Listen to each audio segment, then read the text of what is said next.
നല്ല വചനം പേജിലൂടെ നാം പഠിച്ചുകൊണ്ടിരിക്കുന്ന ബൈബിളിൻ്റെ നിസ്തുല്യത എന്ന വിഷയത്തിൻ്റെ 35-ാമത്തെ എപ്പിസോഡിലേക്ക് എല്ലാ ബഹുമാന്യ പ്രേക്ഷകർക്കും സ്വാഗതം. ഈ പഠനത്തിൽ ബൈബിളും ശാസ്ത്രവും ശാസ്ത്രജ്ഞന്മാരും എന്ന് പറയുന്ന ഒരു വിഷയമാണ് ഞാൻ നിങ്ങളുടെ മുമ്പാകെ പറയുവാൻ ആഗ്രഹിക്കുന്നത്. വിശുദ്ധ ബൈബിൾ ഒരു ശാസ്ത്ര ഗ്രന്ഥമല്ല.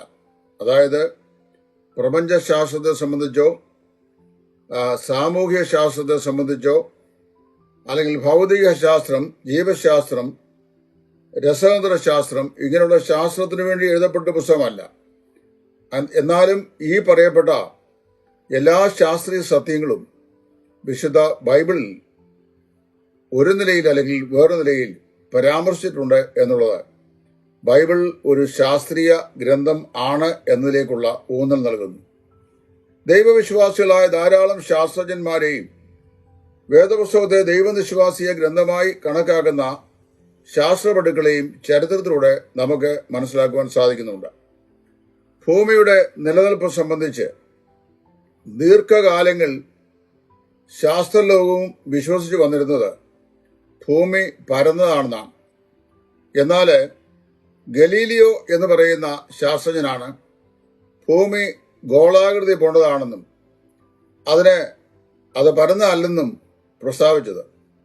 കോപ്പർനിക്കസ് എന്ന് പറയുന്ന ശാസ്ത്രജ്ഞൻ അദ്ദേഹം ലോകത്തോടായി ചെയ്തൊരു പ്രസ്താവനയുണ്ട്. ഉറച്ചു നിൽക്കുവാൻ ഒരിടവും ഒരു ഉത്തോലവും കയ്യിൽ തന്നാൽ ഞാൻ ഭൂമിയെ ഇളക്കാം എന്ന് അദ്ദേഹം പറയുകയുണ്ടായി.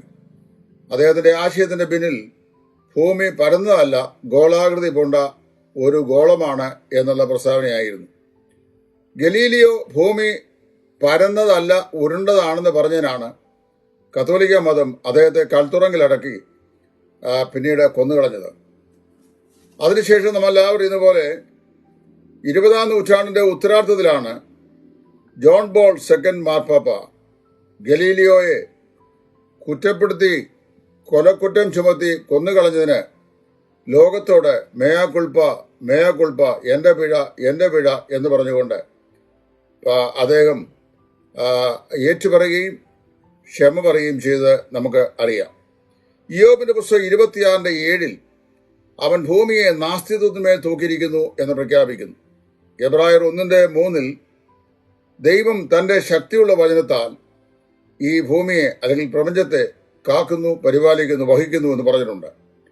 ഭൂമി 8 ഗജങ്ങളുടെ ചുമൽമേലാണ് ഇരിക്കുന്നത് എന്നാണ് ഭാരതീയ മത സാഹിത്യ ഗ്രന്ഥങ്ങൾ പ്രസ്താവിച്ചിട്ടുള്ളത്. ലോകത്തിന്റെ ആരംഭം മുതൽ ഇന്നുവരെയും അങ്ങനെയുള്ള ഏതെങ്കിലും ദിഗ്ഗജങ്ങളെ ഭൂമിയിലെ ഏതെങ്കിലും ശാസ്ത്രജ്ഞന്മാരോ ഭൂഗർഭ ഗവേഷകരായ ആൾക്കാരോ കണ്ടിട്ടില്ല എന്നുള്ളത് ആശ്ചര്യകരമായ സംഗതി തന്നെയാണ്. സൂര്യ ചന്ദ്രാദി ഗോളങ്ങളെ സംബന്ധിച്ചും ശാസ്ത്രജ്ഞന്മാർ പറയുന്ന അഭിപ്രായങ്ങൾ വിശുദ്ധ ബൈബിൾ പറയുന്ന അഭിപ്രായത്തോട് യോജിച്ചു വരുന്നു.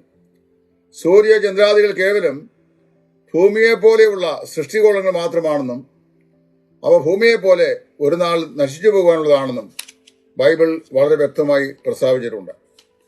ഭൂമിയുടെ ആകൃതി സംബന്ധിച്ചും സൂര്യ ചന്ദ്രാദി നക്ഷത്രങ്ങളെ സംബന്ധിച്ചും അവയുടെ ചലന സിദ്ധാന്തങ്ങളെ സംബന്ധിച്ചും അവയുടെ രാശി ചക്രം സംബന്ധിച്ചുമെല്ലാം വേദപുസ്തകത്തിൽ വ്യക്തമായ ധാരണ പറഞ്ഞിട്ടുണ്ട്. ഭൂമിയുടെ ആകൃതി സംബന്ധിച്ച് പ്രാചീന ലോകത്തിലുണ്ടായിരുന്ന അഭിപ്രായങ്ങൾ ഞാൻ മുന്നമേ സൂചിച്ച പോലെ വിഭിന്നമായ അഭിപ്രായങ്ങളായിരുന്നു. ഭൂമി ഉരുണ്ടതാണെന്ന് വിശുദ്ധ വേദപുസ്തകത്തിന്റെ പല ഭാഗങ്ങളിലും പ്രസ്താവിച്ചിട്ടുണ്ട്. അതായത് ബൈബിൾ ക്രിസ്തുവിനും 19-ാം ശതകത്തിനു മുമ്പ് ജീവിച്ചിരുന്ന ഇയ്യോബ് എന്ന് പറയുന്ന ഭക്തൻ അദ്ദേഹം ഭൂമി ഉരുണ്ടതാണെന്ന് വ്യക്തമായി പറഞ്ഞിട്ടുണ്ട്. BC 1000 ശലോമോൻ രാജാവും BC 700 അടുത്ത കാലത്ത് ഇസ്രായേലിലെ പ്രവാചക വരേണ്യനായിരുന്ന യെശയ്യാ പ്രവാചകനും ഇതേ കാര്യം പ്രഖ്യാപിച്ചതായി യെശയ്യാ 40:22 നമ്മൾ വായിക്കുന്നു. ഭൂമി ഉരുണ്ടതാണെന്ന് പ്രഖ്യാപിച്ച ഗലീലിയോവിനെ ശിക്ഷിക്കാൻ പ്രേരകമായത് വേദപുസ്തകം കത്തോലിക്ക സഭ വായിച്ചില്ല എന്നുള്ളതാണ്. 1935 അമേരിക്കയിലെ സയൻസ് റിസർച്ച് ബ്യൂറോയുടെ ചെയർമാനായിരുന്ന ഡോക്ടർ ഹാരി റിമ്മർ ലോകത്തോട് പരസ്യമായി ഒരു വെല്ലുവിളി നടത്തി. അദ്ദേഹം പറഞ്ഞത് ഇങ്ങനെയാണ്: ഞങ്ങളുടെ വിശ്വാസത്തിന് ആധാരമായിരിക്കുന്ന വിശുദ്ധ ബൈബിൾ അശാസ്ത്രീയം എന്ന് തെളിയിക്കുന്ന ആർക്കും $1000 സമ്മാനം. 1935 പറഞ്ഞതാ. 2025 നമ്മളോട് ജീവിക്കുന്നത്. 1935 അദ്ദേഹം പറഞ്ഞു, ഞങ്ങളുടെ വിശ്വാസത്തിന് ആധാരമാകുന്ന ബൈബിൾ അശാസ്ത്രീയമെന്ന് സ്ഥാപിക്കാൻ കഴിയുന്ന ആർക്കും $1000 ഇനാം. 27 രാജ്യങ്ങളിൽ അദ്ദേഹം ഈ പ്രഖ്യാപനം നടത്തി. 1935 ഹാരി റിമ്മർ പ്രഖ്യാപിച്ച ഈ $1000 സമ്മാനം വാങ്ങുവാൻ നാളിതുവരെ ഒരു ബൈബിൾ വിരോധി പോലും മുമ്പോട്ട് വന്നിട്ടില്ല. അതിന്റെ അർത്ഥം വിശുദ്ധ ബൈബിൾ വിശ്വസനീയമായ ഒരു ശാസ്ത്രീയ ഗ്രന്ഥം എന്നാണ്. വേദപുസ്തകത്തിലെ ശാസ്ത്രത്തിലെ നിരവധി സത്യങ്ങൾ, ശാസ്ത്രം കണ്ടെത്തിയിട്ടുള്ള നിരവധി സത്യങ്ങൾ പിന്നീട് ശാസ്ത്രജ്ഞന്മാർ അംഗീകരിക്കുകയും അവര് ബൈബിളിന്റെ നേർവഴിയോടെ വന്ന് ഈ കാര്യങ്ങൾ സത്യമാണെന്ന് സമർത്ഥിക്കുകയും ചെയ്തിട്ടുണ്ട്.